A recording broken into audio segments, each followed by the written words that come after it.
السلام علیکم۔ دعاؤں کی سیریز میں ہی ایک اور دعا کے ساتھ ایک اور صبح کے ذکر کے ساتھ آپ کی خدمت میں حاضر ہوں۔ نبی کریم صلی اللہ علیہ وآلہ وسلم نے ارشاد فرمایا، جو شخص صبح کے وقت مندرجہ ذیل کلمات پڑھے گا، اس پر اللہ تعالیٰ کی طرف سے 70,000 فرشتے مقرر کر دیے جائیں گے۔ وہ شام تک اس کے لیے دعائیں کرتے رہیں گے۔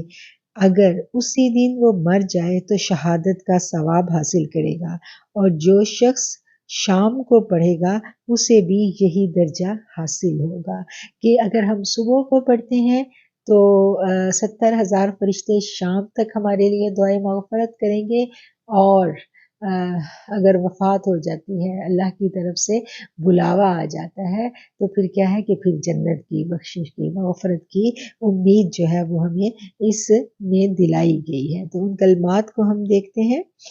اعوذ باللہ السمیع العلیم من الشیطان الرجیم۔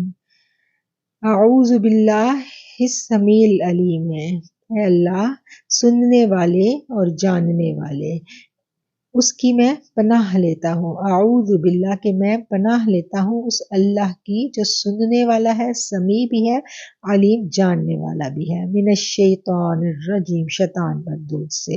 هو اللہ الذی لا الہ الا ہو، وہی اللہ ہے جس کے سوا کوئی عبادت کے لائق نہیں، عالم الغیب والشہادہ جو جاننے والا ہے، علم رکھنے والا ہے غیب کا، والشہادہ اور جو ظاہر ہے اس کا، هو الرحمن الرحیم وہ بےحد مہربان ہے، نہایت رحم کرنے والا ہے۔ هو اللہ الذی لا الہ الا ہو، وہی اللہ ہے جس کے سوا کوئی معبود نہیں، الملک القدوس السلام المؤمن المہیمن العزیز الجبار المتکبر۔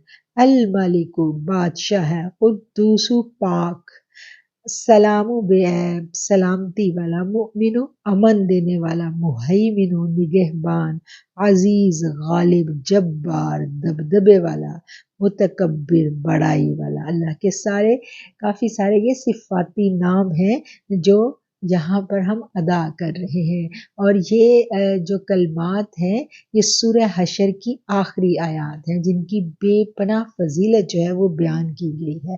سبحان اللہ عما یشرکون، پاک ہے اللہ ان چیزوں کے، ان تمام چیزوں سے جن کو لوگ شریک مقرر کرتے ہیں، یعنی جن چیزوں سے اللہ کے ساتھ شرک کیا جاتا ہے، اللہ کریم ان سب سے پاک ہے۔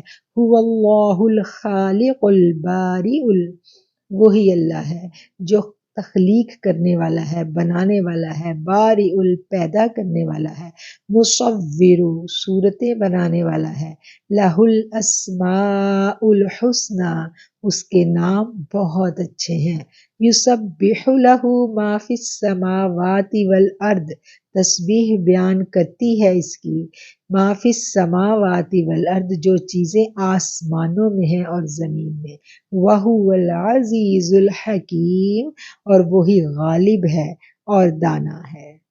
صدق اللہ العظیم۔ یہ آیات سورہ حشر کی آخری آیات ہیں، اور یہ جو میں نے حدیث آپ کو یہاں بیان کی یہ مشکوٰۃ شریف کی حدیث ہے، اور ان کلمات کو صبح و شام پڑھنے کی بے پناہ فضیلت ہے۔ ہم چند دن ان کلمات کو اگر پڑھیں تو یقیناً یہ ہمیں بہت جلدی حفظ ہو جاتے ہیں، زبانی یاد ہو جاتے ہیں، اور پھر ان کو پڑھنا آسان بھی بہت ہے، اور ان کی ادائیگی میں آپ دیکھیں کہ یہ جو آخرت کی وعدیں ہمیں دی گئی ہیں وہ تو ملیں گی ہی، لیکن ان کلمات کو ادا کرنے میں ایک آپ کی جو روح میں ایک سکون آتا ہے، اللہ کے قرب کا جو احساس طبیعت میں پیدا ہوتا ہے، وہ فوری طور پر انعام ہوتا ہے اللہ کی جانب سے ان خوبصورت قرآنی کلمات کو ادا کرنے کا۔ آخر الدعوانا ان الحمد للہ رب العالمین۔